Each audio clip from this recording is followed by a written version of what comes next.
Hi, my name is Maggie Bowman, and you're here with us today on Arts Alive. We're here to introduce Don Wisener, a metalsmith who will be participating in the Metal Arts Gift Show this December 14th here at the McMinnville Heritage Center. Don, nice to have you here. Maggie, thank you very much for having me. I have heard about your blacksmithing from some of the blacksmiths out at the Heritage Center, and the first thing they said is, wow, you got to see this guy's work. So tell me a little bit about where you live and where your forge is and what you're working on. Okay.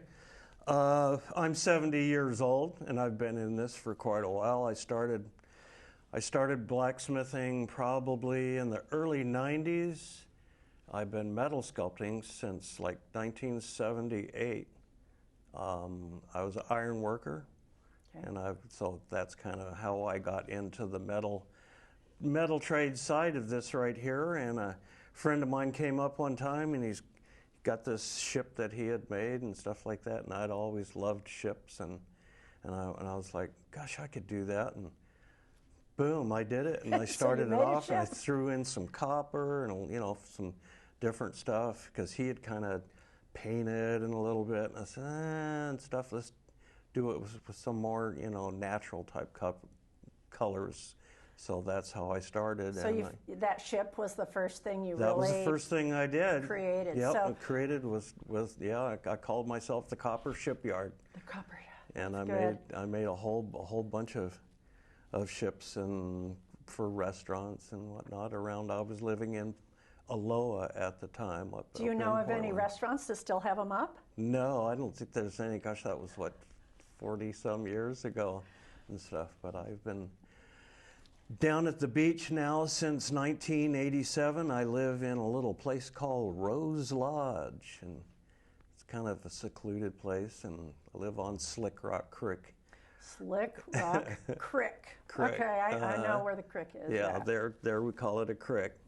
But anyway, so I got into blacksmithing in the early 90s, and kind of started applying it to my metal sculpting, and it just, as soon as I started doing it, I was like, yeah, this is the direction I want to go. This is what's going to take it and try and make, because when you're doing metal work for a hobby, it's one thing, but when you're trying to do it to make some money so you can eventually, you have to have a passion for it. And if that's your passion, sure.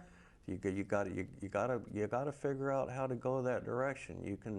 You can be a really good artist, but if you don't know how to be a business person, correct, you're going to sit there and you're going to starve, and it's like I had times where I did furniture.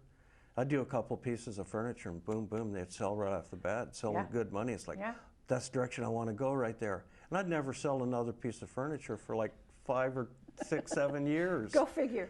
So you got to really be, you got to be, multi-directional with this whole thing and stuff. So I started out doing the old sailing ships, and then I figured out quickly that women were most of the purchasers of artwork. Mm-hmm. So it's like, okay, let's gear some things towards that. So I started doing like floral arrangements, sure, and bonsai trees and stuff like that. And things that maybe they could use as decoration in their homes or in their businesses. Right, yeah. And then I was doing little end tables and whatnot and stuff like that, and furniture. Wow. And so I've done china hutches and big wave beds and wow, handrails. But of course, my steel fabrication and being a steam fitter, welder and stuff like that kind of, it helped out with my application and to do, doing a lot of different things. So the first fellow who showed you how to make the ship, would you say he's the one who really inspired you to get a little more? I can't even remember his name. I really can't. Great. We were just, we were both welders, and we were living in some apartment complex in Aloha, and he came by, and it's been so long, I can't remember his name now. Isn't it interesting who who affects you and maybe doesn't even know it? Yeah. Well, you know, everybody I think is inspired by one thing or another, and it's kind of strange what gets you moving in that direction and stuff like that, and then also doing different things, you know, like I said, the ships and stuff like that. I did that. I sold quite a few of them and stuff, and then it seemed to kind of peter out a bit, and it's like you need to go in another direction here, you know, and stuff. And I think it's kind of like fishing. Yeah, if you're not catching anything, you need to change lures, change bait, and do whatnot. Something else. Just do something a little bit different. Yeah, but it's sure been a lot of fun and stuff, and it's like every time you go into the shop and you start doing something different, it's a constant learning. Yeah. You know, and it's like, okay, you know, should I get some reference books? And then when you do get reference books, you want to be careful that all of a sudden you're not learning the style of somebody else. Right.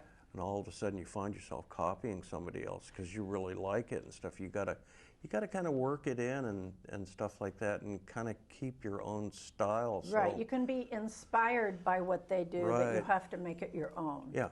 Yeah. And that's what kind of splits the difference down between people who do their crafts and kind of self-satisfying, and then other people who do it because they're trying to put food on their table and whatnot. Well, there is a balancing act there. Absolutely. Because if you're doing it to pay your bills, you really do have to crank it out, and I could see how it would maybe be less creative or less inspiring. But if you're doing it as a hobby because you love it, it's kind of fun getting the metal hot and hitting it with big hammers. It is, as soon as I started doing it. I don't know, I should have picked it up earlier. I went into the Army when I was 17 years old. That was in 1971. And as I was getting out, there was a guy who was working on a loading dock, and he was doing some cutting, and he was doing some welding and stuff. And I went over there, and I was just amazed by it. And he said to me, he says, "Hey kid, you want to try this?" And I picked up a torch and I cut a piece of metal, and I knew right from that moment on right there, something that I was going to do later on was going to have something to do with working metal. That's amazing. And what was that, a 10-minute visit with him, and he changed your life? Yeah, I stood around with him for 20, 30 minutes, and and he was welding and cutting and stuff like that, and I was just like, wow, that is so cool to be able to take metal and just heat it up and change its form and everything like that. Oh, that is so cool. So when I got out of the Army and stuff like that, of course I had the GI Bill back then and stuff like that. So I went to a trade school in Colorado Springs. Oh, cool. And went and learned how to weld, learned how to cut a little bit, just enough to get into the workforce. Wow. And I wish I'd stayed in school longer and stuff, but hey, I was young and married, and and somebody's got to pay the bills, and I was certified welder, and it's like, get out there and get to work. And that's what I did, and welded my way around the country, and finally wound up here in Oregon back in '78. Yeah. I was welding down in El Paso, Texas. Wow. And a coworker and stuff said, "I'm going to Oregon." He goes, "I got this, thing from the Chamber of Commerce up there, and it's got all the names of everybody and who to talk to and what unions and stuff." They had really done a good job, and of course welding was a big deal back then and stuff. And a lot of infrastructure going up. If you were a certified welder, you go get yourself a good paying job pretty much anywhere. Wow. So that's what I did. We threw everything in the back of the car and up to Oregon we came. Oregon, yeah. That was 1978.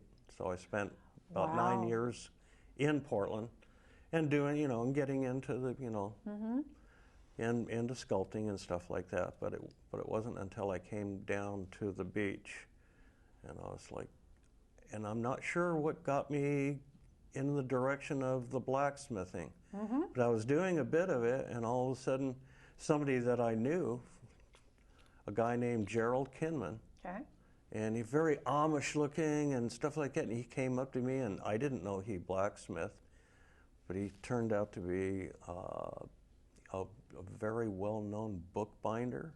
Okay. For restoration of old books. Wow. And he fixed old clocks, and of course he's a carpenter, and this, you know, like everybody else is, you know, and stuff, you know, jack of all trades, you know, to get yourself going and stuff. And he came and he gave me two lessons in blacksmithing, and he gave me a couple of books to read, and he says, these are going to inspire you, and this is going to tell you how to basically do it.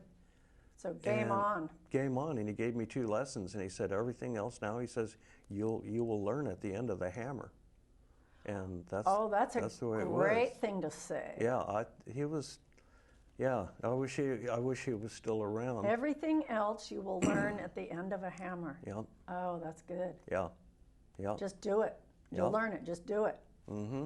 Wow. And he was actually a very good blacksmith and stuff, but he wasn't an artist blacksmith. Right. And that's his functional. Just a functional blacksmith. Have you taught anyone? Yeah, I have. I've Tell me about that. We've got a couple more minutes. A lot of young people, I kind of prefer them because everybody else who's like in the millennial age and stuff like that, they want to make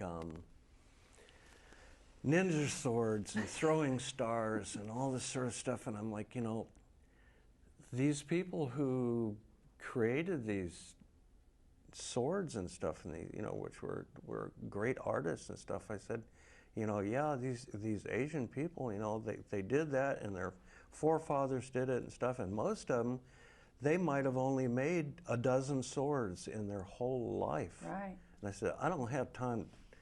I don't know how to do it myself. Yeah. I said, but you know, I don't have time to teach you. I'll teach you the basics, right. Drawing out, upsetting, just the basics of blacksmithing and stuff, and the rest of it you're going to go off and learn on at the end of your own hammer. At the end of your own hammer. But the young people are the ones that I like.